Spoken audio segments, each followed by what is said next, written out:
is work of art, the next great artist.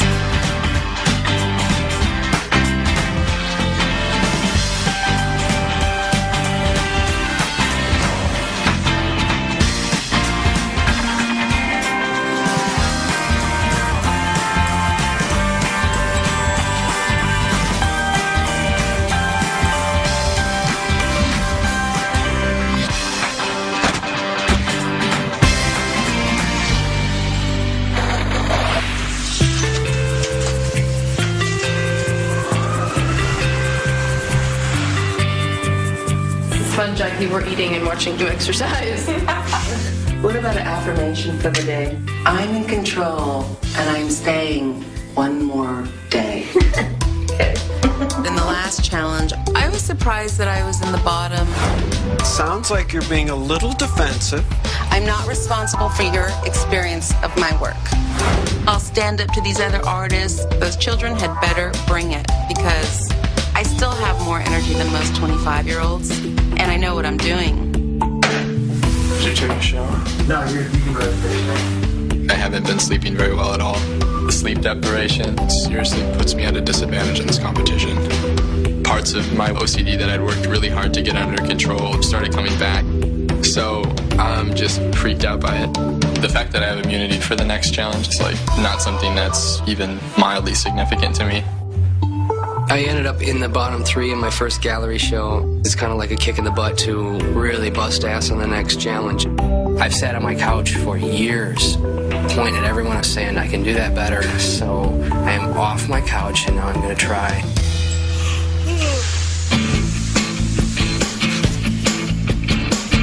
Good morning, everyone. Good morning. Can I ask you all to assemble over here, please? Congratulations, you've made it through your first challenge. Now, to find out about your next challenge, Simone will be taking you on a little walk.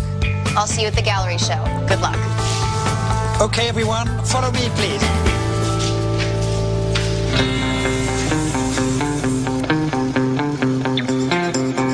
Oh, I like a bit of walking and moving. That's good.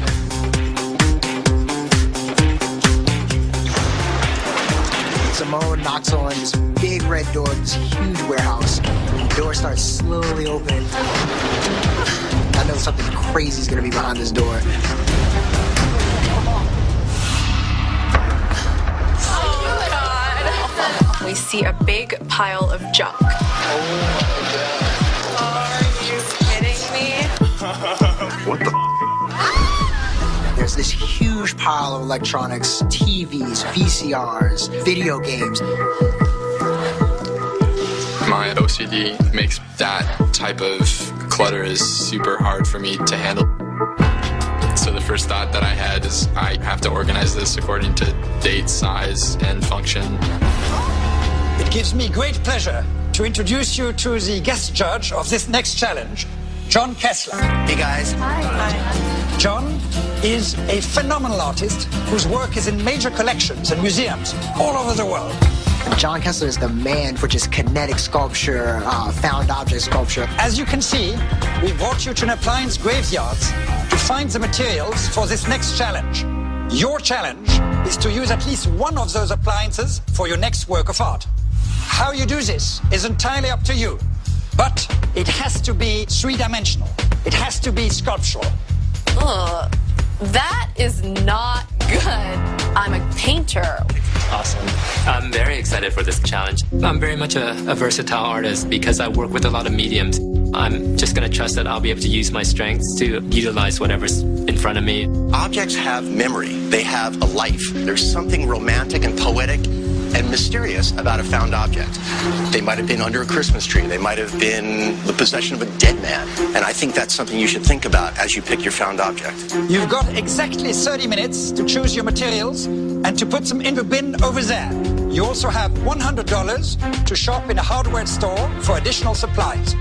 You have until midnight tonight, as well as all day tomorrow to work on your pieces. That's a hell of a long time. John, can you give us any advice for our artists? Don't play it safe. Be courageous. Don't get electrocuted. Your 30 minutes starts now.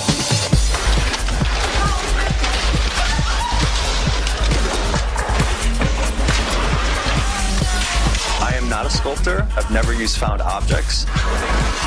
If I get as much stuff as possible, I'm hoping that something will come to me. Everyone is going bat out of hell kind of thing. I'm trying to look at things a little more carefully. Awesome. Could someone call me with this television? I'm sorry.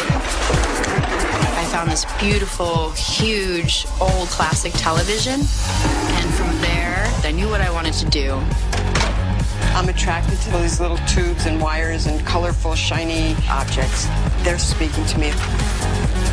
I just got really overwhelmed, so I figured, like, hell, this will be a good time to catch up on some sleep.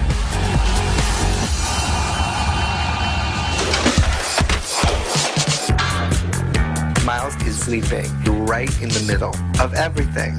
And I was like, oh my God. Otis, you have 10 more minutes. Okay, now I gotta reorganize. Traditional art can be appreciated just from more like a visually beautiful standpoint, but I think conceptual art places a little bit more importance on the idea of the piece. When I woke up, I just decided I'm going to make a conceptual sculpture about sleeping. So, you gonna be able to wheel that back? I think so, yeah. I like spinning with these. Placing an order for some concrete. Sure. Okay. A couple weeks before I came here, I was literally selling clothes at a consignment store to pay for art supplies. I've always had this fantasy that I'd get sponsored for making art. I feel really at home in hardware stores. My two favorite places, like makeup, hardware. You can't go wrong. I'm making just two child figures, half human and half machine. So I'm getting spray foam and plaster. Do you know we have caulk guns? 15 inches by 12. I love this kind of work, so I'm really excited to get my hands dirty. Where can I cut wood?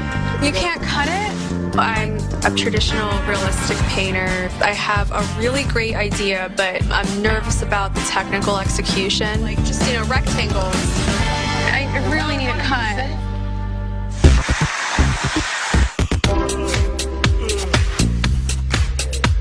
We actually have a lot more time than we did last time. When you have that much time, you think and think and think.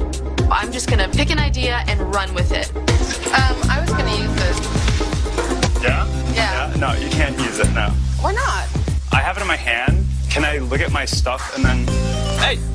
Neo's, really, really funny, but she does things that are kind of annoying sometimes. I'm making a shooting cape for shooting out in the rain. I'm going to do a type of photo collage that's mounted to one of the televisions. I took all these really beautiful photos of the skyline.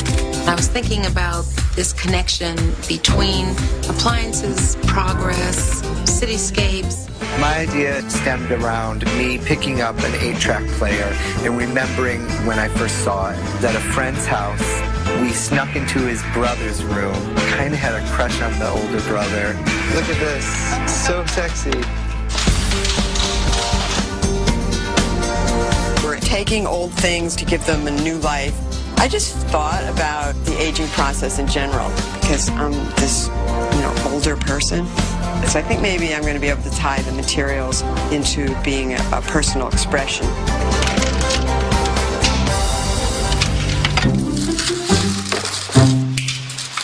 I like it already. It looks good. It's gonna be a tank. I'm hoping to make it waterproof. Yeah. That's gonna be my challenge. Jacqueline is building this, what looks like an aquarium. I don't know what I'm doing. It looks like she's thinking of putting a TV inside with water, a la Jeff Koons, I'm not sure. She caulk it.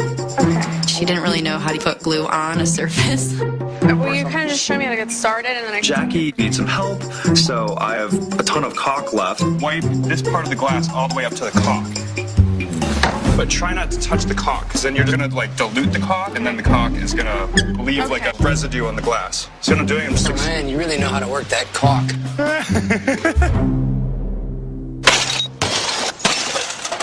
What are you doing? This bottom's gonna be concrete with old school, so you actually see these objects buried, I thought it would be really great to show the disposal of product. So it's references American culture.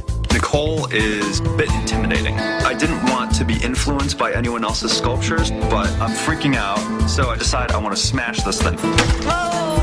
Give me a heads up. At this point, I have no idea what I'm going to make.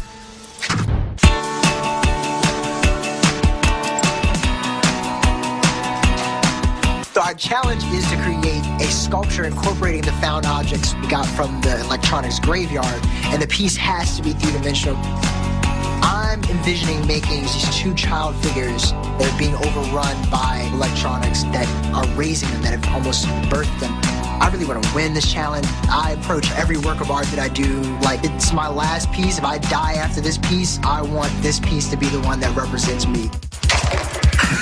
I'm not really sure what the concept is at this point. I'm just thinking of like ideas and words. Zebra, vacuum, tornado. After pulling keyboards apart, I'm never going to look at them the same way again. TV has now replaced established religions in a way. So I'm making an altarpiece essentially for my TV to sit on, and then adding Day of the Dead type things. Symbols like skulls, hearts, crosses, flowers, gold, gaudiness. I definitely think it's important to pay homage to traditions.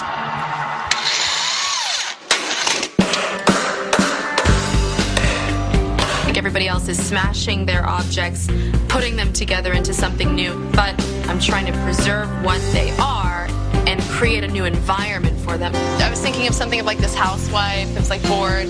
That's a neat idea, though. Thank you.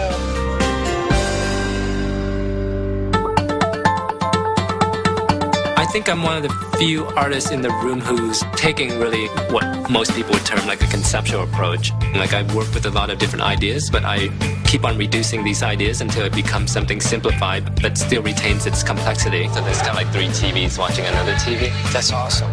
Tron's pretty well known in conceptual art circles. I'm not sure what he's working on. It could be pretty amazing, though. I like that, dude. Listen, That's awesome. If something works, you just hit the jackpot.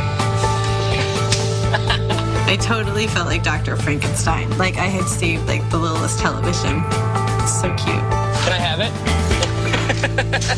I'm kind of like the MacGyver of art. You know, if you give me a pile of junk, I'm going to turn it into something. The piece that I'm making is a sculpture of a post-apocalyptic future corpse. I think I'm seeing somebody's broken leg. Maybe I'm doing a good job then if you already caught that. I got in a motorcycle accident in 1996. All my brain damage was on the left side of my brain. I was always a real creative kid, but once I had the damage to the left side of my brain, I started obsessing about making art. But I lost my train of thought. That's part of the accident.